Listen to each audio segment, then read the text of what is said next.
امشب در 24 CNN میگه دیدار باقری کنی و انریک مورا در قطر مثبت بوده. یک منبع آگاه به CNN گفته مذاکرات ایران و غرب در حال شتاب گرفتنه. گزارش جاسوسی صنعتی جمهوری اسلامی در کشورهای اروپایی. ایران از راه‌های غیرقانونی به دنبال فناوری و تجهیزات مورد نیاز برای برنامه هسته‌ایش. نماینده ویژه اتحادیه اروپا به دنبال بهبود روابط تهران با کشورهای خلیج فارس. نگاه نگران اسرائیل به نزدیکی ایران با کشورهای منطقه. از واشنگتن دی سی این 24 است با فرداد فرحزاد. بینندگان ایران اینترنشنال در ایران و سراسر جهان سلام و وقت بخیر. برنامه رو با خبری فوری شروع می‌کنیم. دقایق پیش گارد ساحلی ایالات متحده آمریکا تایید کرد که بقایای زیردریایی تایتان رو در نزدیکی بقایای کشتی تایتانیک پیدا کرده. به این ترتیب عملیات نجات برای 5 گردشگر فرانسوی و بریتانیایی به پایان میرسه. کمی پیشتر هم شرکت مالک این زیردریایی مرگ سرنشینانش رو تایید کرده بود.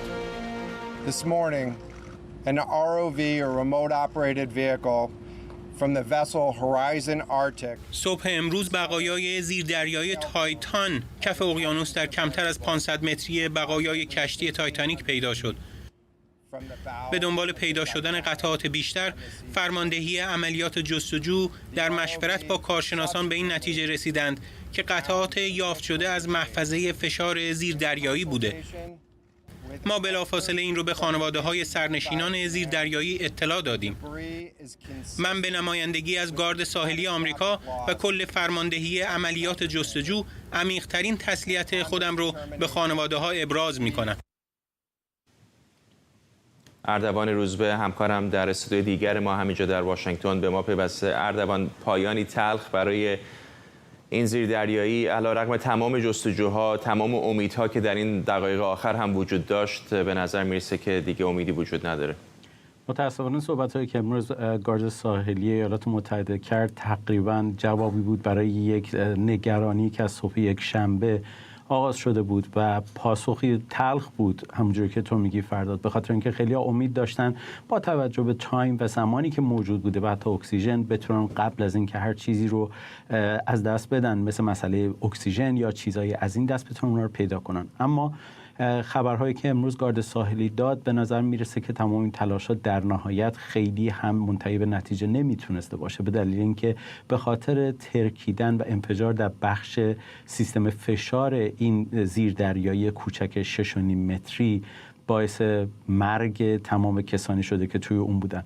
اجازه بده فراد یه نکته بگم. من تمام این مدت که خبر رو دنبال میکردم یه احساس متضادی داشتم، اینکه آدم در چنین شرایطی در همون لحظات اول بمیره یا اینکه تا آخرین لحظات دون فشار و بدون اکسیژن در عمق بی نهایت تاریک دریا از بین بره. به نظر میرسه که اونها در شرایطی بودن که با انفجار در همون لحظات اول از بین رفتن.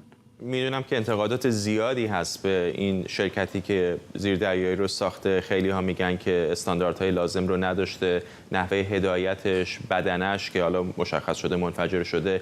این پایان داستان برای این شرکت طبیعتا نخواهد بود، هرچند که خود مدیر عاملش هم در داخل این زیردریایی بود. بزرگترین مشکل اینه که همونجوری که اتفاقا در کنفرانس خبری اشاره کرد یک خبرنگار و سوال کرد، به نظر من سوال کلیدی بود. آیا شما در قوانینتون برای اجازه استفاده از چنین زیردریایی‌هایی تغییر خواهید داد؟ آیا اونها رو اصلاح خواهید کرد یا نه؟ البته پاسخ دهنده فرمانده گارد ساحلی در واقع خیلی دست به عصا جواب داد و گفتش که ما هنوز تازه 9 تا شناور رو تو منطقه فرستادیم، تجهیزاتی که داریم میبریم برای عمق 2000 متری اصلا طراحی نشده بوده، آماده داریم میکنیم تجهیزات که بتونه تو اون عمق حرکت کنه.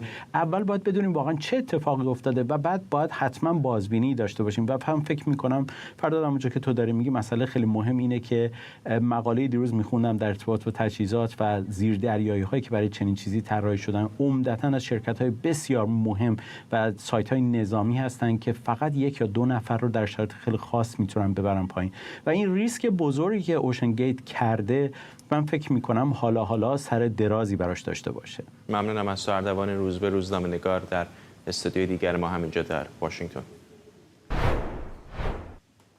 شبکه خبری CNN به نقل از یک مقام آگاه میگه مقامات جمهوری اسلامی مذاکراتی مفید و سازنده با طرف‌های اروپایی و با آمریکایی‌ها از طریق عمان داشتن و در موضوعات مختلف از جمله مسائل هسته‌ای و آزادی زندانیان دو تابعیتی پیشرفت‌هایی حاصل شده. CNN میگه ظاهراً گفتگوهای دو روزه بین مسئول مذاکرات هسته‌ای ایران و انریک مورا، معاون مسئول سیاست خارجی اتحادیه اروپا، که بر نکات کلیدی از جمله سطوح غنیسازی هسته‌ای و همکاری ایران با آژانس بین‌المللی انرژی اتمی متمرکز بوده، به تحولاتی مثبت منجر شده. به گفته این منبع مذاکرات به مرحله‌ای تعیین کننده رسیده و ممکنه زمینه رو برای آغاز مجدد مذاکرات هسته‌ای فراهم کنه. همکارم سمیرا قرار اینجا در استودیو با ماست. میدونم که مقاله CNN رو مفصل خوندی، چه نکات جالبی داره؟ ببین، نکات مهمی که داره، در واقع یک نکته بسیار مهم داره، اینه که روند مذاکرات رو روند مثبت و سازنده‌ای داره معرفی میکنه. به نقل از یک منبع آگاه که حالا مشخص نیست که ملیت این منبع آگاه چه هست، چون این هم برای ما اهمیت داره، چون به هر حال بحث مذاکرات در قطر هست میان آقای علی باقری کنی و انریک مورا، ولی روشن است که منبع آگاه اروپایی ایرانی مال آمریکاست. این روشن نیست، اما اهمیتی هم حالا نداره چندان، ولی مذاکرات رو میگه که داره شتاب میگیره و جمهوری اسلامی ایران هم در یک فضای مثبت و تنش زدایی داره صحبت میکنه. اینها به هر حال نکات مهمی هست که ما پیشتر از این، حداقل در این چند هفته‌ای که فهمیدیم که این مذاکرات محرمانه حالا میان ایالات متحده و جمهوری اسلامی با میانجیگری عمان داشته انجام میشده، این اولین باری که داریم این صفت‌های مثبت رو راجع به این مذاکرات میشنویم. حتی اگر به منابع نزدیک طرفین هم آدم دسترسی نداشته باشه، خیلی دشوار نیست از چیزی که در بیرون هم داریم میبینیم، این توافق‌ها، این تبادل زندانی‌ها، آدم ببینه که جمهوری اسلامی داره یک دستاوردهایی در زمینه دیپلماتیک به دست میاره. همینطوره. ببین، البته اون چیزی که اتفاق افتاده باشه بجز بخشی از پولهای بلوکه شده ایران که عراق به نیابت از جمهوری اسلامی این پولها رو حالا به جاهای مختلف خرج کرده، بیشتر صحبت کردیم، داده به بانک توسعه اسلامی در عربستان، بدهی جمهوری اسلامی به ترکمنستان رو داده یا بخش رو داده به عربستان، بجز این اتفاق هنوز به شکل عملی نیفتاده. روی کاغذ راجع به چیزهای صحبت میشه، نه زندانیان دو تابعیتی هنوز آغاز شدن، نه جمهوری اسلامی راجع به برنامه هسته‌ایش وعده‌ای رو عملی کرده. بحث بازرسی‌ها و نظارت‌های آژانس هست که خب اون رو ما در زیر مجموعه مذاکرات جمهوری اسلامی با آقای گروسی و آژانس پیگیری می‌کنیم و اونها رو دخیل نمی‌دونیم در مذاکرات هسته‌ای که حالا غیر مستقیم با آمریکا داره یا با اتحادیه اروپا داره. اما الان که گفتم مذاکرات غیر مستقیم هسته‌ای، این رو میخوام بگم که در گزارش CNN هم باز این خیلی خلطه، یعنی روشن نیست که با ایالات متحده راجع به هسته‌ای دارن صحبت میکنن یا نه. یک نکته جالبی رو گزارش CNN داره که میگه هسته‌ای رو از طریق اتحادیه اروپا انگار جمهوری اسلامی داره پیش میبره و آمریکا رو در رابطه با زندانیان دو تابعیتی داره مذاکرات رو انجام میده. یعنی بیشتر با ایالات متحده بحث هسته‌ای انجام نمیده، ولی در نهایت میدونیم که خب ایالات متحده و اتحادیه اروپا در هماهنگی با هم عمل میکنند و شاید در ظاهر امر هست که بیشتر مباحث هسته‌ای رو جمهوری اسلامی ترجیح میده با اتحادیه اروپا به پیش ببره یا ایالات متحده ترجیح میده که خودش رو چندان دخیل نکنه، چون از اون طرف ممکنه که بحث کنگره پیش بیاد و کنگره رو بخواد وارد بازی بکنه. این کنگره رو که اشاره کردن نکته مهمی است، برای اینکه اروپایی‌ها حداقل هر دولتی تقریبا یک صداتر است، یا دموکراسی پارلمانی هستن که اصلا پارلمان دست خود دولته یا معمولا خود دولت درگیر بحث هسته ایرانه، ولی اینجا در واشنگتن دی سی میدونیم که کار آسانی نداره دولت به خاطر کنگره. به هیچ عنوان کار آسانی که نداره، سابقه هم خرابه. یعنی برگردیم 2015 زمانی که برجام رو اوباما امضا کرد، رسما کنگره رو دور زد. در 11 سپتامبر سال 2015 کنگره رأیگیری کردن در رابطه با برجام. فکر میکنم که لایحه 3462 دقیق یادم نیست که یک رأیگیری انجام دادن و رأی ندادن، در واقع مخالفت کردن با برجام، ولی برجام میبینیم که اجرایی شد. داد. اون سابقه وجود داره. همون زمان که داشتن روی یک لایحه‌ای به اسم اینارا که مخفف لایحه نظارت بر توافقات هسته‌ای ایران هست روی اون کار میکردن، اوباما گفته بود که اگر هر چیز شبیه این رو بخواید تصویب کنین من وتو میکنم، که بعد تغییراتی دادن و آنچنان قوی کردن این لایحه رو که اصلا وتو اوباما کار را از پیش نمیبرد و وتو هم نکرد، ولی رفت برجام رو اجرایی کرد و با همون توانی که یک رئیس جمهور نشون داد برای اینکه کنگره رو دور بزنه و یک کاری که دوست داره رو انجام بده، ترامپ عین همون رو اومد انجام داد، به کنگره چیزی نگفت و به تنهایی و با قدرتی که با من رئیس جمهوری آمریکا داشت اومد از برجام بیرون. حالا الان بعد از این سابقه‌ای که ما داریم اینجایی ایستادیم که دولت بایدن در هر موقعیتی که داره کم اهمیت جلوه میده مذاکراتی که با جمهوری اسلامی انجام داده رو. یعنی هر بار که ازشون سوال میشه یا میگن غیر دقیق این گزارش‌ها یا میگن نادرسته، اهمیت چندانی سعی میکنن در ملأ عام به این مذاکرات ندند و وقتی هم راجع بهش صحبت میشه میگن که این توافق نیست، اسمش توافق نیست، اسمش تفاهمه. امروز بلومبرگ راجع به این مقاله منتشر کرده بود، جمله اول عالی هست، میگه که اگر شبیه توافقه، اگر بوی توافق میده، پس کنگره میتونه بیاد لغوش بکنه. که اشاره به این ضرب المثل انگلیسی که اگه مثل اردک، اگه صدای اردک میده پس حتما اردک. ممنونم از تو سمیرا قرای همکارم اینجا در استودیو با ما. مؤسسه پژوهش رسانه‌ای خاورمیانه میمری با استناد به گزارش سرویس‌های اطلاعاتی هلند، سوئد و آلمان میگه جمهوری اسلامی تلاش میکنه از راه‌های غیرقانونی در اروپا فناوری و تجهیزات مورد نیاز برای برنامه‌های تسلیحات هسته‌ای و بیولوژیک و شیمیاییش رو به دست بیاره. سرویس امنیتی هلند در گزارشی که 2 ماه پیش منتشر شده گفته دانش نظری ایران در زمینه هسته‌ای پیشرفته است، اما دانشمندان هسته ایران به خاطر تحریم‌ها به دانش عملی و مهارت انجام تحقیقات تجربی دسترسی ندارند. این گزارش میگه پارسال دانشمندی از یک نهاد تحریم شده ایرانی سعی کرده در دانشگاهی هلندی به دانشی دست پیدا کنه که میتونه برای برنامه هسته ایران استفاده بشه. سرویس‌های اطلاعاتی آلمان هم در گزارش‌هاشون به تلاش‌های غیرقانونی ایران برای دور زدن تحریم‌ها و به دست آوردن تجهیزات آلمانی برای برنامه هسته اشاره کردند. از جمله در یک مورد نهادهای آلمانی مردی رو دستگیر و محاکمه کردند که تلاش کرده سیستم‌های طیف سنج و تجهیزات آزمایشگاهی برای برنامه هسته‌ای و موشکی ایران تهیه کنه. در همین مورد از آلبرتو فرناندز، معاون مؤسسه پژوهش رسانه‌ای خاورمیانه، پرسیدم آیا بی‌کفایتی نهادهای اطلاعاتی اروپا دلیل گسترش فعالیت‌های ایران در این سطح یا نرمش کشورهای اروپایی که دست جمهوری اسلامی رو باز گذاشته؟ این گزارش ها دقیقاً همون مواردی رو برجسته میکنه که شما بهش اشاره کردید. این گزارش ها به نوعی بی‌کفایتی، دشواری شناسایی چنین فعالیت ها و همینطور تناقضات اساسی رو برجسته کرده که در سیاست اروپایی ها در قبال رژیم ایران وجود داره.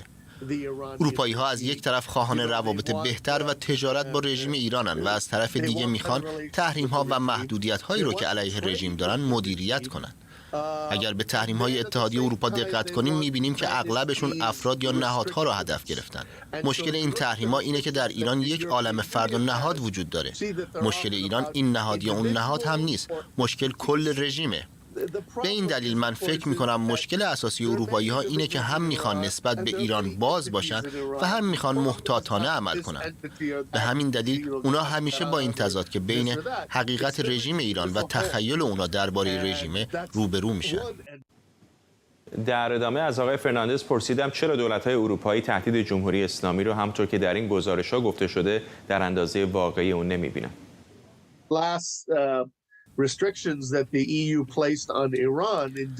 آخرین تحریم‌هایی را که اتحادیه اروپا دسامبر سال گذشته بر ایران اعمال کرد در ارتباط با پهپادهایی بود که برای جنگ در اوکراین به روسیه داده میشه. اما این تحریم‌ها از یک جهت خنده‌داره. چرا؟ چون که 3 فرد و یک نهاد رو هدف قرار دادن. همونطور که میدونید تصمیم ایران برای کمک به روسیه در این جنگ یک تصمیم اداری در سطح متوسط یا بین 3 فرد نبوده. یک تصمیم استراتژیک بوده. تصمیم رژیم رژیم و رهبری رژیم بوده، ولی اروپایی‌ها سعی کردند با اون در سطح پایین برخورد کنند. حالا اینکه چرا اروپایی‌ها چنین سیاست نرمی رو در قبال ایران دنبال می‌کنند، فکر می‌کنم به نظر من یک سوال روانشناختیه تا یک سوال سیاسی. یکی از دلایلش میتونه این باشه که اروپایی‌ها اغلب به دنبال فاصله گذاشتن بین خودشون و اون چه که سیاست تندروانه آمریکا میدونن هست. اروپایی‌ها میخوان این کلیشه ها رو به اثبات برسونن که بله، ما اروپایی هستیم و حساسیم و کارها رو برخلاف آمریکایی‌ها که خشن و سختن با ظرافت انجام میدیم. ولی من فکر میکنم این دلیل کاملی نیست. چرا این حرف رو میزنم؟ چون که این نرمش اروپایی‌ها رو نه فقط در قبال رژیم ایران، بلکه در جاهای دیگه هم میبینم. ما عین رفتار رو در قبال چین و همینطور نسبت به کوبا، کشوری که من اهلش هستم، از طرف اتحادیه اروپا شاهدیم. و مهمتر از همه که شما هم به خوبی میدونید ما این نرمش اتحادیه اروپا رو در قبال روسیه پیش از تهاجمش به اوکراین دیدیم. بنابراین میتوان دید که این نوع سیاست همان سبک دیپلماسی قدیمی اروپا است. جای تعجب خواهد بود اگر اروپایی‌ها رو که نسبت به کوبا، روسیه و چین نرم هستند ببینیم در برابر رژیم ایران سختگیرانه رفتار میکنه. متاسفانه ضعیف بودن در برابر تجاوز و دیکتاتوری‌ها سنت دیرینه‌ایه. آلبرتو فرناندز بود، معاون مؤسسه پژوهش رسانه‌ای خاورمیانه. امیرعلی حاجی‌زاده، فرمانده نیروی هوافضای سپاه پاسداران، در مراسمی گفته میخواد برد موشک موافق صوت فتاح رو به 2000 کیلومتر افزایش بده. طبق گزارش جروسلم پست، اگر این ادعا درست باشه، از نظر تئوری این موشک‌ها میتونن اسرائیل و اروپای شرقی رو تهدید کنن. جروسلم پست نوشته هنوز مشخص نیست که آیا موشک جدید میتونه به مدیترانه برسه یا نه، اما در هر حال با توجه به نفوذ ایران در کشورهای منطقه، اگر این موشک‌ها رو به عراق یا سوریه یا روسیه منتقل کنه میتونه به اروپا برسه. ایران در ماه گذشته از پروژه سلاح‌های موافق صوت خبر داد. برد فعلی موشک فتاح 1400 کیلومتره و به گفته ایران قادر به نفوذ در تمام سپرهای ضد موشکی و نابودیشونه. به گزارش CNN در ماه اخیر در سرتاسر تهران بیلبوردهای تبلیغاتی منتشر شده که روش به زبان‌های فارسی، عربی و عبری نوشته 400 ثانیه تا تل‌آویو. فرزین ندیمی، تحلیلگر امور دفاعی و امنیتی در مؤسسه واشنگتن، از همین شهر با ماساق ندیمی، همین برد 1400 کیلومتری باید بتونه به اسرائیل برسه، درسته؟ چه امتیازی برای ایران داره که بردش رو به 2000 کیلومتر افزایش بده؟ رسیدن برد به 2000 کیلومتر میتونه به جمهوری اسلامی فرصت بده که این موشک رو از مناطق بیشتری در عمق داخل خاک ایران به سمت اهداف در منطقه خاورمیانه به ویژه اسرائیل شلیک بکنه، انعطاف پذیری رو بیشتر میکنه. و البته مسئله تهدید اروپا هم وجود داره. اگر یادتون باشه زمانی که چند سال پیش موشک خرمشهر رونمایی شد، همون موقع سپاه پاسداران رسما اروپا رو تهدید کرد به عنوان اینکه این هدف اصلی موشک خرمشهر هستش. البته برد 2000 کیلومتری که عنوان میشه برای موشک خرمشهر یک قسمتی از شرق و جنوب شرقی اروپا رو پوشش میده، ولی کاملا از نظر توانایی فنی این امکان داره که موشک خرمشهر برد بیشتری داشته باشه و اگر بردش مثلا به 3000 یا 4000 کیلومتر برسه، کاملا میتونه تقریبا تمام اروپا رو پوشش بده. ولی در برد 1400 کیلومتری که موشک ابرفراسوت فتاح گفته میشه داره، میتونه به طور کامل اسرائیل رو از عمق ایران رو پوشش بده، به خاطر اینکه تقریبا از مرز ایران تا اسرائیل، از نزدیکترین نقطه مرزی ایران تا اسرائیل حدود 1000 کیلومتر هستش. به نظرتون با این افزایش برد آیا ممکنه اروپایی‌ها اقدامات جدی‌تری بکنن؟ برای اینکه از یک طرف می‌بینن پهپادهای جمهوری اسلامی در اوکراین، از یک طرف تهدید موشکیش حالا دیگه از اسرائیل داره به جنوب اروپا، به شرق اروپا هم میکشه. بله، مسلما باعث میشه که تهدید بیشتری اروپایی احساس بکنن. همین آقای حاجی‌زاده گفته که یکی از اولین اهداف موشک‌های ابرفراسوت سپاه پاسداران سیستم‌های پدافند موشکی غرب خواهد بود و ما میدونیم که یکی از در حقیقت دو قسمت اصلی از شبکه پدافند موشکی علیه موشک‌های ایران در رومانی و لهستان قرار دارند و همینطور مرکز فرماندهی کنترلش در پایگاه رامشتاین در آلمان هستش. از پایگاه تبریز که در حقیقت نزدیکترین پایگاه موشکی جمهوری اسلامی به خاک اروپا هستش. میشه گفت که 1800 کیلومتر هست تا پایگاه دویسولو در رومانی. میتونه اون پایگاه ضد موشکی رو مورد تهدید قرار بده و اگر بردش به بیشتر برسه، اگر بتونن بردش رو مثلا به حدود 3000 کیلومتر برسونن که تا پایگاه رامشتاین هم میتونن برن. ممنونم از شما. فرزین ندیمی، تحلیلگر امور دفاعی و امنیتی در مؤسسه واشنگتن. وبسایت خبری د نشنال به نقل از دیپلمات‌های ارشد اروپایی نوشته که اتحادیه اروپا به دنبال بهبود روابط ایران با کشورهای حاشیه خلیج فارس. به نوشته د نشنال، تلاش اتحادیه اروپا برای تنش‌زدایی در خلیج فارس از 1 سال پیش شروع شده و انتخاب آقای دیمایو این روند رو تسریع کرده. به گفته او، تمام اعضای اتحادیه اروپا از یافتن راهی برای افزایش همکاری‌های منطقه‌ای این کشورها با ایران برای افزایش امنیت و برقراری صلح در منطقه حمایت می‌کنند. همزمان رسانه‌ها در امارات متحده عربی میگن این کشور برای افزایش همکاری‌های تجاری با ایران به ویژه در زمینه گردشگری توافقی تازه با تهران امضا کرده. همزمان جروسلم پست نوشته که دولت اسرائیل با نگرانی به نزدیکی کشورهای مثل امارات و بحرین به ایران نگاه میکنه. به نوشته این روزنامه، با وجود این نگرانی، دولت بحرین به مقامات اسرائیلی گفته که نزدیکی به تهران تأثیری منفی بر روابط این کشور با اسرائیل نداره. کامران متین، استاد روابط بین‌الملل در دانشگاه ساسکس از برایتون با ماست. آقای متین، فقط هم این بهبود روابط با کشوری مثل امارات نیست دیگه. طبیعتاً میدونیم که وزیر خارجه ایران الان در ابوظبی هست، حرف از هواپیماهای باری هست بین دو کشور و توافقات تجاری دیگه، ولی این در یک تصویر بزرگتر به گمانم میشه دیدش بهبود روابط با عربستان سعودی، تلاش‌ها برای بهبود رابطه با مصر. چطور میبینید کل این راپروشمان سیاسی ایران در منطقه رو؟ بله، قطعا ایران در حوزه خلیج فارس به خصوص در خاورمیانه به طور کلی در صدد هست که روابطش رو تا حد ممکن عادی کنه، تنش‌زدایی بکنه و من فکر میکنم که فقط تمایل ایران نیست که این مسئله رو ممکن کرده. طرف‌های مقابل هم دلایلی دارن که به این به اصطلاح طرف برن و من فکر میکنم دلیل اصلی در این زمینه این است که هم ایران و هم کشورهای عرب منطقه جنوب خلیج فارس به خصوص همشون به نظر میرسه که به نوعی دارن رو به چین خودشون رو بازآرایی میکنن به لحاظ تجاری و اقتصادی.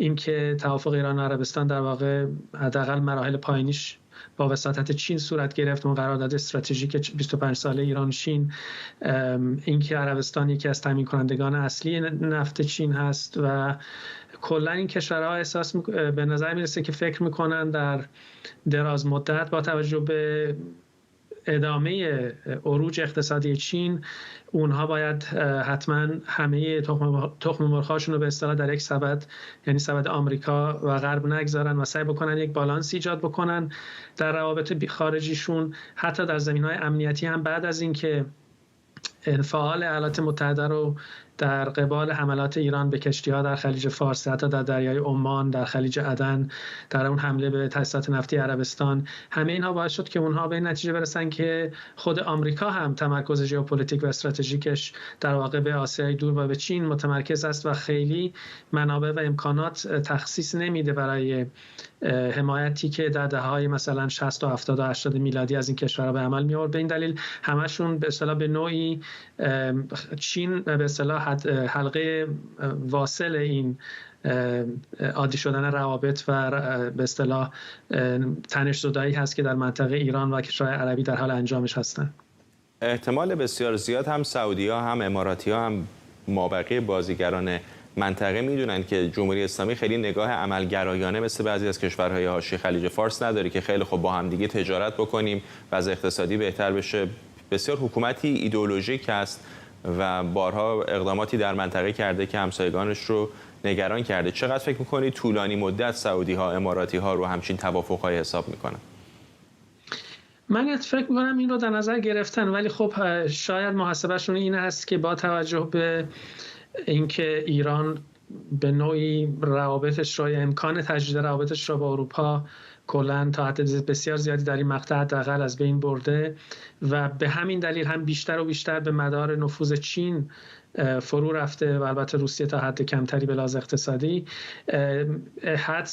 اونا احتمالاً فکر میکنن که چین اعمال نفوذ خواهد کرد و نخواهد گذاشت که اون تخطی‌هایی که در گذشته انجام گرفته یا حملاتی که ایران کرده شاید رخ بده. در این حال خب ایران همزمان میدونید که این توافق غیر رسمی و آمریکا در واقع بخشیش همین این هست که اجازه بدن یا حداقل توقیف نکنن نفت صادرات ایران رو، و در عمل هم آمریکا از زمان دولت آقای بایدن حتی قبل از اون هم خیلی خود تحریم‌های خودشون رو در رابطه با صدور نفت ایران به اصطلاح اعمال نکردن، به خصوص بعد از آغاز جنگ روسیه علیه اوکراین، به دلیل اینکه خب نیاز داشتن که قیمت انرژی در بازارهای جهانی در حد معقولی بمونه و به این دلیل چشم فرو بستن به این صدور نفت. در نتیجه اگر این مسئله رو در نظر بگیریم، حداقل تا دوره بعد، تا انتخابات ریاست جمهوری بعدی آمریکا، وضعیت به همین ترتیب خواهد بود. این کشورها تنش‌زدایی خواهند کرد با ایران، ولی همچنان که شما گفتید خب سیاست خارجی ایران خیلی تبعیت نکرده از اون چیزی که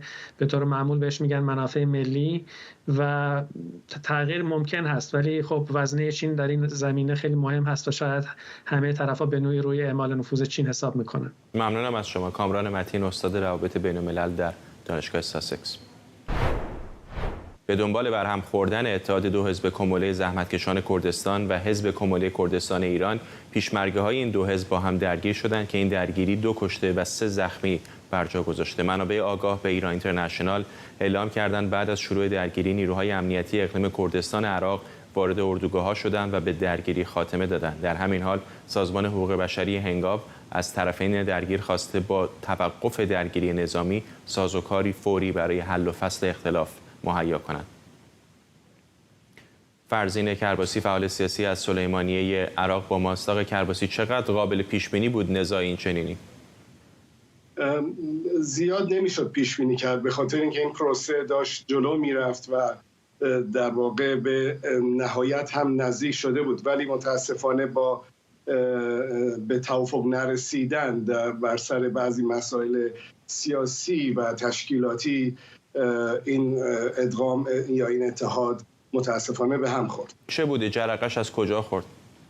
ببینید، اصولا ما میدونیم که در بین اپوزیسیون ایرانی بسیار سخت هست اتحاد ایجاد کردن به خاطر مسائل زیادی که وجود داره، ولی این اتفاق وقتی میفته که نیروها به استکاک حاصل میشه و بالاخره این مسائل قابل پیش بینی هست، مخصوصا اینکه سلاح هم در دست هست. ما میبینیم در همین اواخر جنبش زن زندگی آزادی نیروهایی که با هم درگیر شدن، نیروهای اپوزیسیون ایرانی، فقط وجه تفاوت این هست که اونا اسلحه نداشتن. این وجه تفاوت مهمی است. خیلی فرق داره که شما با هم دعوا داشته باشید، رو توییتر به هم بپرید یا بیانیه علیه هم بدید تا کلاشنکوف به سمت هم دیگه. بله، ولی خب در دسترس نداشتن. در دسترس اگه داشتن و فضایی هم مهیا بود حتما این کارو میکردن.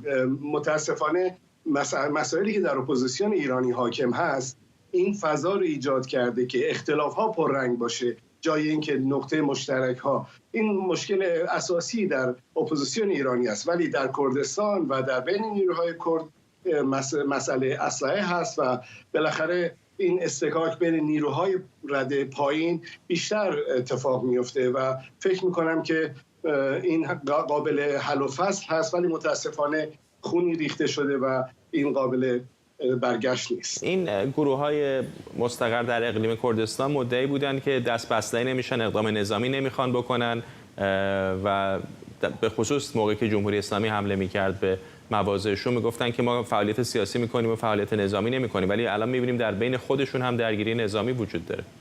متاسفانه میگم این وجود اردوگاه‌ها کنار هم و نیروهایی که در رده پایین هستند و بیشتر جوانهایی هستند که احساساتی هستند و مسائل رو جور دیگه میبینن و اگه حادثه پیش بیاد سخت هست کنترل کردن این نیروها. برای همین که در سطوح پایین بوده رهبری. بله، در سطوح پایین بوده و مسائلی بالاخره لاینحل وجود داشته که متاسفانه وقتی که استکاک زیاد میشه کنترل سخت هست. برای همین این اتفاق واسه یه سازمان‌های که شبه نظامی هستن خیلی تصویر جالبی نیست، نه که مثلا سرباز یا نیروهای پایین دست فرمانبرداری نداشته باشن از رهبرانشون؟ بحث فرمانبرداری نیست، بحث اینه که این نیروها بالاخره نیروهایی هستن که در اردوگاه‌ها هستن و این استکاک که حاصل بشه بسیار سخت است کنترل کردن. این برای توجیه نیست،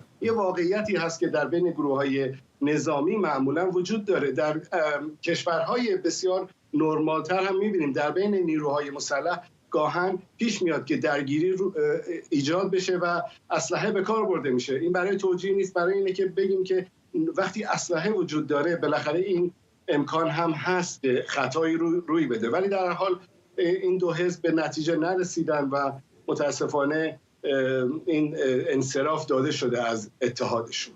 ممنونم از شما. فرزین کرباسی، فعال سیاسی از سلیمانیه عراق. در ادامه واکنش به حمله پلیس آلبانی به اردوگاه اشرف 3 متعلق به مجاهدین خلق، سازمان همبستگی جمهوری‌خواهان ایران در اعلامیه گفته جمهوری اسلامی سرکوب اپوزیسیون داخلی و برون‌مرزی رو تشدید کرده. این سازمان میگه نگران کشورهای غربی به خاطر منافع سیاسیشون حقوق بشر رو در داد و ستد با جمهوری اسلامی نادیده بگیرن. در این اعلامیه آمده که روند داد و ستد با جمهوری اسلامی با آزادی پیش از وقت اسدالله اسدی در تبادل زندانی با بلژیک شروع شد و به جلوگیری از برگزاری نشست سالانه سازمان مجاهدین خلق در پاریس گسترش یافته. سازمان همبستگی جمهوری‌خواهان ایران توصیه کرده کمیته حقیقتیاب برای بررسی اتفاقات چند روز اخیر در اردوگاه سازمان مجاهدین خلق در آلبانی تشکیل بشه.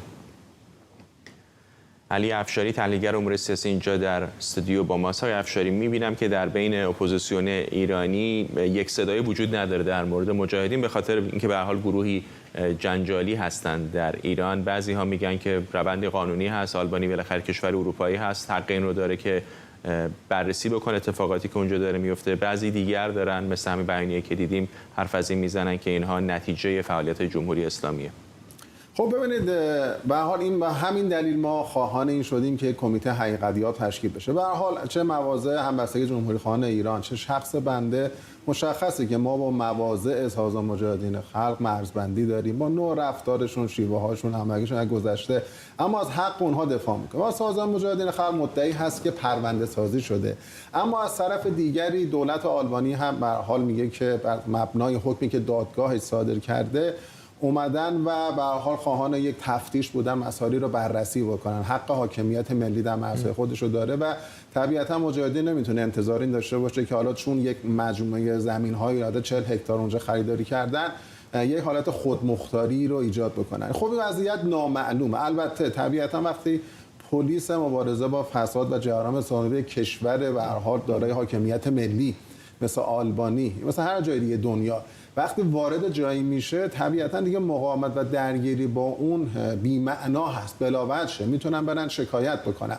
خب از چرا با توجه به اینکه همین حقوقی رو که برای دولت مستقر آلبانی قائل هستید، چرا معتقدید که جمهوری اسلامی نقشی داشته در این واسه؟ چون هنوز که ما سندی نداریم نشون بده جمهوری اسلامی. اما اینجا یک اتفاقی افتاده، انتخاب روز 30 خرداد که به هر حال روزی هستش که البته حالا در تصور عمومی این گونه هستش که روز به هر حال اعلام رویارویی سازمان مجاهدین خلق و جمهوری اسلامی هستش. این روز یک گمان است و سیری که طی شده، البته به هر حال دولت آلمان در گذشته به سپاه جمهوری اسلامی هم حمله کرده، برخوردهایی رو انجام داده، اما این روندها رو می‌بینیم به هر حال این نشانه وجود داره، فشار جمهوری اسلامی هست و برای همین هستش که فکر می‌کنیم کمیته حقیقتیاب میتونه بررسی کنه که آیا دعاوی مجاهدین خلق درسته که میگه پرونده سازی کردن، کاملا فشار اونها بوده. ولی بحث میشه اینجا دید که هم فشار جمهوری اسلامی بوده، هم پاره ملاحظات دولت آلبانی.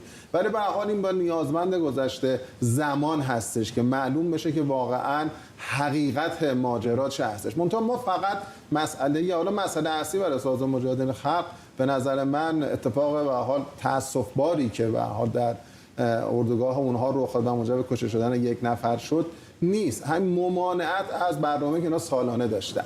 خب ما این اگر بگذاریم کنار یک مجموعه ای از اتفاقات، خب این نگرانی رو ایجاد میکنه، سابقه تاریخی هم براش وجود داشته و به همین دلیل است که جا داره این موضوع رو جدی گرفت و این هشدار رو خود حتی به هر حال ببینید اینکه به هر حال اینترنشنال نتونستن چند ماه دفترش رو در لندن استفاده بکنه.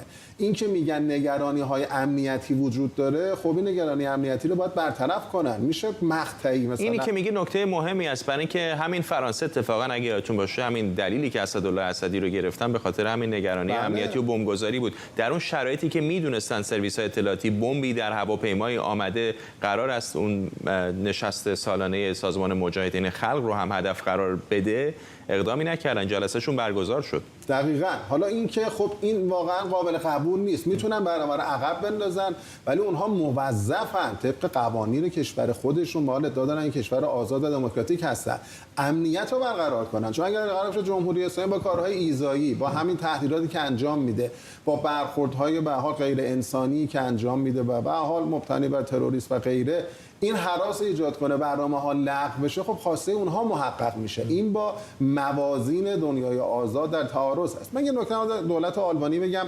دولت آلبانی به هر حال طبق یک ارزیابی سالانه نشریه ایندیپندنت برای دموکراسی انجام میده، در سال 2022 رتبه 64 رو داشته. بالاخره یه دولت دموکراتیک هست و اتفاقا یکی از بهترین بهبودها رو نسبت به سال 2023 بر اساس اون ارزیابی نشریه ایندیپندنت داشته. بنابراین این هستش که این هم نکته رو باید در نظر بگیریم. واقعا مثل شرایط عراق مثلا نیست، اصلا نیست. یعنی بنابراین این چیزا باید در نظر گرفت. نظام چند حزبی هست، بالاخره قوه قضاییه مستقلی هست. گمان می‌کنم خیلی هم زیر فشارن دیگه. نه منظورم فشارهای مستقیم جمهوری اسلامی، ولی میدونید این داستان هک کردن ها که سازمان مجاهدین هم ردش نمی‌کنه، در خیلی موارد اسناد طبقه بندی شده جمهوری اسلامی رو به بیرون درس میده و میدونیم که الان بخشی از سرویس‌های دولتی آلبانی هم هک میشه. خیلی جای تعجب نخواهد داشت اگر جمهوری اسلامی پشت اون باشه. خب اینو به هر حال از دید دولت آلبانی اونها هستن. دولت آلبانی خب سایز و اندازه در حدی نیست که بخواد با جمهوری اسلامی درگیر شه. با جمهوری اسلامی دولت متعارف نیست،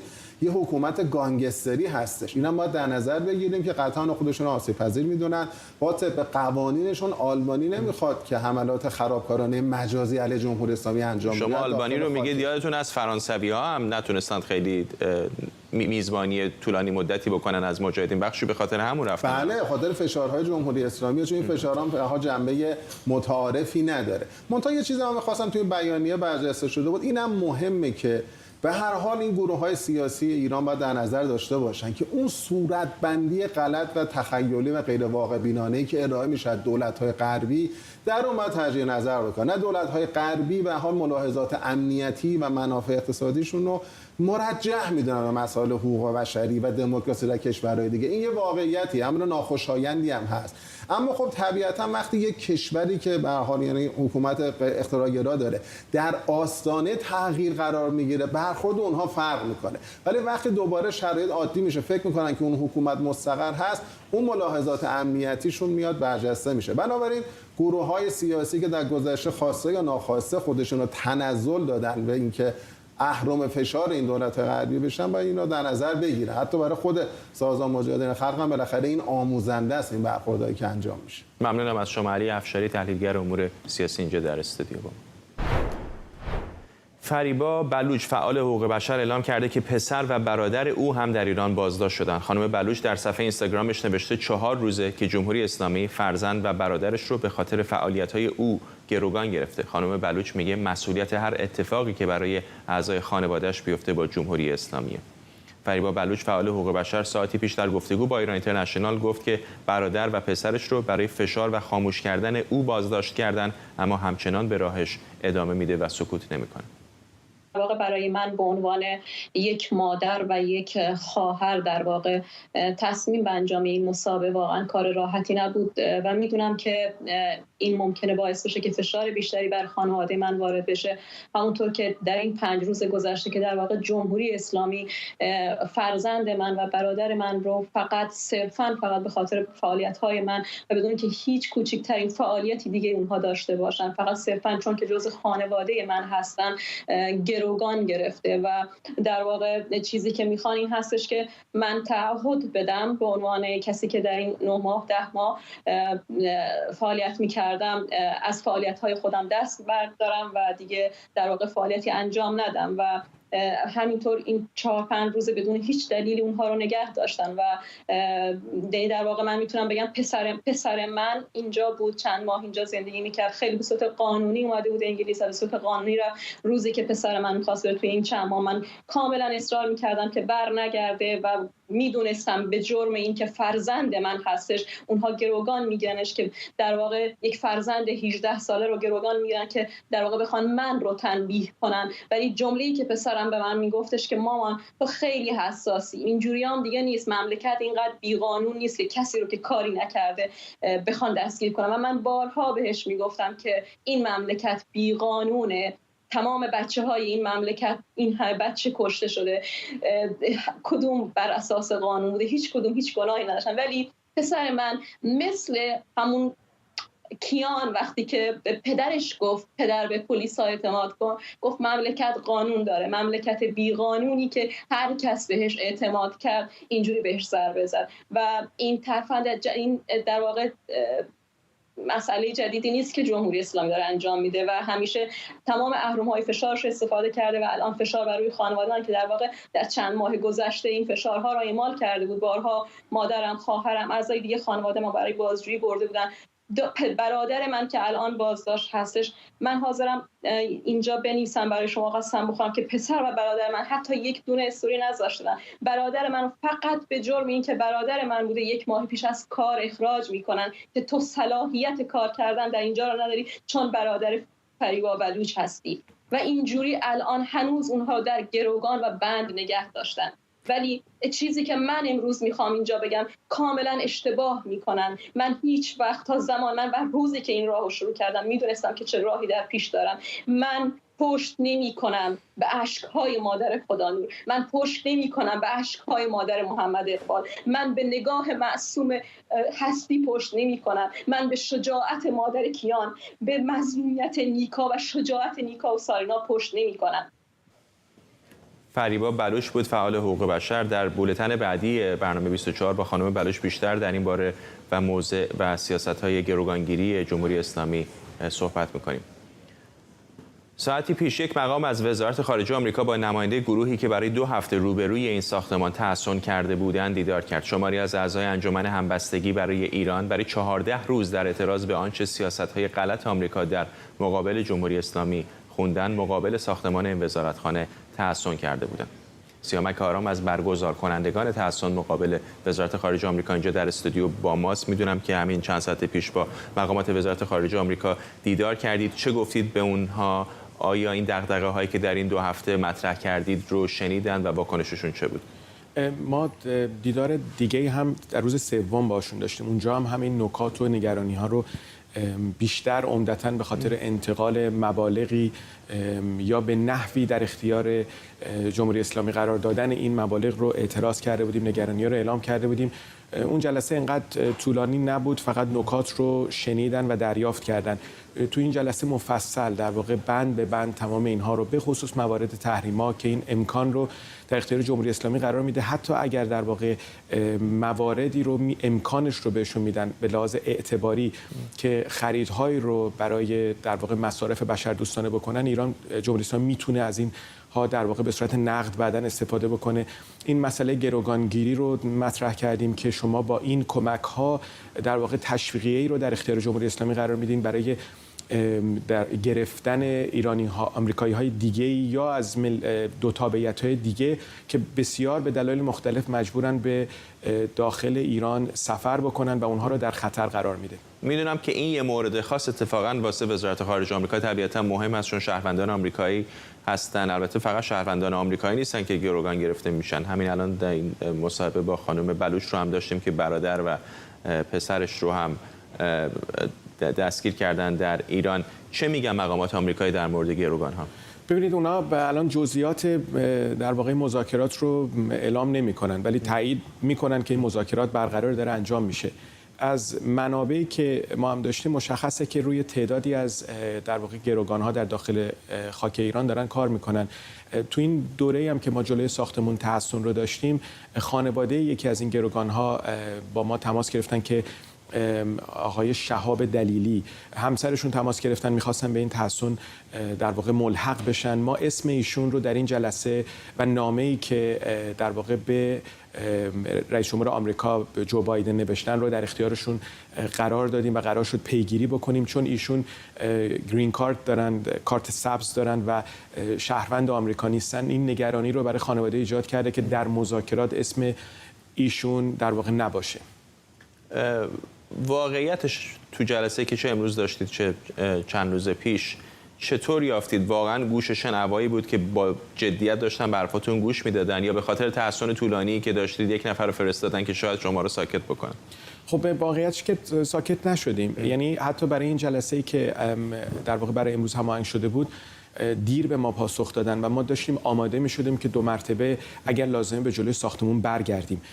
اونها هم گروه مجموعه ما رو میشناسن. تظاهراتی که تو این 9 ماه تو منطقه واشنگتن دی سی داشتیم، حتی چندین بار جلوی ساختمان وزارت خارجه بودیم، اونا اطلاع دارن و میدونن که اگر در واقع لازم باشه بازم این اعتراضات مدنی ادامه خواهد داشت، حتی راجع به تظاهرات‌های بعدی و اینکه چرا ایالات متحده در خاک آمریکا و در واشنگتن دی سی این تظاهرات و تجمعات مستمر رو حمایت نمی‌کنن. حتی راجع به تجمع بزرگی که قراره به مناسبت روز مهسا برگزار بشه به روشنی ازشون سوال کردیم که آیا قصد دارن که حمایتی بکنن یا حداقل چه جور حمایتی تو ذهنتونه؟ همین رو بحث کردیم. یکی از نکاتی که بحث شد این بودش که خیلی به صورت شفاف بیان و از اتفاقاتی که از پشت میکروفون‌ها و از پشت کاغذ و بیانیه‌ها فقط صرفاً محکوم میکنن و بیان در حضور هزاران ایرانی و اتفاقاتی که در ایران میفته رو محکوم کنن و فقط صرف بیان این مسئله نباشه و اکشن‌ها و در واقع اعمال جدی رو در واقع در محدود کردن جمهوری اسلامی برای ادامه این سرکوب‌ها و ادامه‌ها دنبال کنیم. چون به این اشاره کردید این رو هم بپرسم، گمان می‌کنم برای اونها هم شرکت یا مشارکت در هر نوع اعتراضات این چنینی دشوار هست، به خصوص وقتی اینقدر انشقاق می‌بینن، همه اختلاف می‌بینن بین گروه‌های مختلف سیاسی، یکی اعتراضی برگزار می‌کنه و یکی باش مخالفت می‌کنه، وسایل مختلف هم دیگه میچسبونن. چقدر این انشقاق گروه‌های مختلف اپوزیسیون به نظرتون تاثیر گذاشته در این گردهمایی‌های مختلف؟ چون اول خیلی به نظر میاد منسجم‌تر هست. نمیتونم بگم الان به اون انسجام اولی هست. متاسفانه تاثیر داره.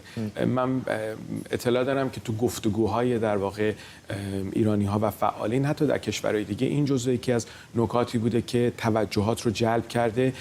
اگرچه واشنگتن دی سی فکر می‌کنم در واقع تو همه این 9 ماه تماما افراد با عقاید مختلف، جناح‌ها، گروه‌های سیاسی مختلف همه یک جا جمع شدن و همه یک اتحاد در واقع نسبی رو اینجا شاهدش بودیم.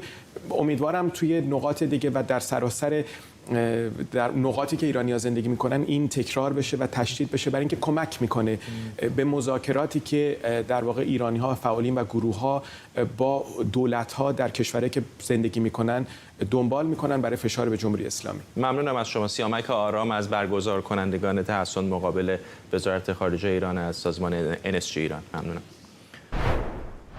شرکت‌های خودروسازی جهان برای گرفتن سهم بیشتر در بازار خودروهای برقی رقابت نفسگیری رو دنبال می‌کنند. به غیر از آمریکا، در آسیا این رقابت بین چین و ژاپن در جریان، در اروپا هم همینطور. رقبای سنتی در آلمان و سوئد، یکی فولکس واگن و ولوو، در تلاشند که با تولید ماشین‌های مدرن و خانوادگی دست بالا رو در بازار فروش خودروهای برقی داشته باشند. همایون خیری در گزارشش چند خودروی جدید برقی رو معرفی کرده که با هم می‌بینیم. امسال بازار خودروهای برقی گرمتر از سال گذشته است. چشمانداز کاهش تولید خودروهای بنزینی و گازوئیلی در جهان مشتریان را به طرف خودروهای برقی کشانده. 3 خودرو در رقابت هستند. فولکس واگن ایرویز U5 را معرفی کرده. یک خودرو شاستی بلند با ظرفیت باتری 65 کیلووات ساعت. محصول مشترک آلمان و چین. 35 دقیقه طول می‌کشد تا ظرفیت باتری‌های ایرویز U5 از 20 به 80% برسد. با ظرفیت کامل این باتری می‌توان 400 کیلومتر رانندگی کرد. شرکت ژاپنی هوندا ENY1 را معرفی کرده. با باتری‌های لیتیوم یونی و ظرفیت 68.8 کیلووات ساعت. با این خودرو هم می‌توان با یک بار ظرفیت کامل باتری 400 کیلومتر مسافت را طی کرد. البته باتری که فقط 10% از ظرفیت آن باقی مانده و یک شارژ 45 دقیقه‌ای به 80% ظرفیتش میرسد. سرعت 0 تا 100 ENY1 7.5 ثانیه است. بدنه این خودرو از فولاد HTS ساخته شده. مخلوطی از کروم، سیلیکون، مولیبدن، منگنز و نیکل. ترکیبی برای سبکی و انعطاف بیشتر بدنه خودرو. ENY1 دومین خودروی تمام برقی شرکت هوندا است. و بالاخره سوئد که با ولوی جدید XC40 در بازار امسال رقابت می‌کند. باتری لیتیوم یونی این خودرو 82 کیلووات ساعت ظرفیت دارد. ولوو میگوید از 96 سال پیش تا امروز آنچه برایش اهمیت داشته ایمنی خودرو برای سرنشینانش بوده.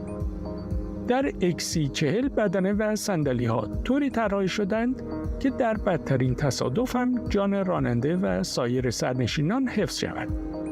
جایگزینی موتور احتراق داخلی با موتور برقی هم امکانات بیشتری برای جلوگیری از تا شدگی جلوی خودرو در تصادفات داده. ولوو میگوید اگر با XC40 به یک چهارراه برسید، علائم هشدار دهنده به شما میگوید چطور از برخورد با سایر خودروها جلوگیری کنید. آسیایی‌ها در مشارکت یا در رقابت با اروپا به دنبال سهم بیشتری از بازار خودروهای برقی هستند. علم و فناوری در حال تغییر جهان است. همایون خیری، لندن. اینجا واشنگتن دی سی امروز میزبان نخست وزیر هند ناراندا مودی در کنگره در حال سخنرانی. همین حالا تصاویر زنده رو می‌بینید. او با کوین مکارتی رهبر مجلس نمایندگان در کنگره هم دیدار کرد و الان هم اعضای سنا و مجلس نمایندگان در صحن مجلس نمایندگان هستند و دارن به صحبت‌های آقای ناراندا مودی گوش میدن. او چند روزی هستش که به آمریکا اومده. اول به نیویورک رفت و با تعدادی از سران کسب و کارهای مهم آمریکا از جمله ایلان ماسک دیدار کرد. ورود او به آمریکا البته انتقاداتی رو به همراه داشته، از جمله از بعضی از نمایندگان چپگرا و مسلمان در مجلس نمایندگان آمریکا، از جمله الهام عمر که گفته آقای مودی نباید دعوت میشد به خاطر آنچه او سرکوب مسلمانان در هند خونده. دیروز هم آقای مودی که به واشنگتن دی سی آمد با رئیس جمهوری آمریکا جو بایدن هم دیدار کرد. نانسی پلوسی رو می‌بینید در جمع حضار. رئیس پیشین مجلس نمایندگان آمریکا پشت سر آقای مودی هم خانم کاملا هریس هست، معاون رئیس جمهوری آمریکا که همزمان در نقش رئیس مجلس سنا هم هست، و همینطور کوین مکارتی در سمت راست تصویر که رئیس مجلس نمایندگان آمریکاست. روزنامه فاینانشال تایمز نوشته اتحادیه اروپا از فناوری و انرژی گرفته تا بازارهای سرمایه و دانشگاه‌ها از ایالات متحده عقب افتاده و نمیتونه با اون رقابت کنه. گزارش میگه که شکاف بین دو قاره در حال افزایشه. گزارش اضافه میکنه که 7 شرکت بزرگ فناوری در جهان مثل آمازون، مایکروسافت و اپل همگی آمریکایی هستند و پیش بینی میشه توسعه هوش مصنوعی هم احتمالاً تحت سلطه این شرکت‌ها و یا حتی چین باشه. فاینانشال تایمز میگه اروپا در عوض در کالاهای لوکس و فوتبال محبوب ترین ورزش جهان هنوز دست بالاتری داره. اتحادیه در صنایع گردشگری و تفریحی عملکرد بهتری داره و تقریباً 2/3 گردشگران جهان وارد اروپا میشن. همین گزارش گفته جنگ اوکراین هم باعث تفاوت ثروت اقتصادی دو قاره شده.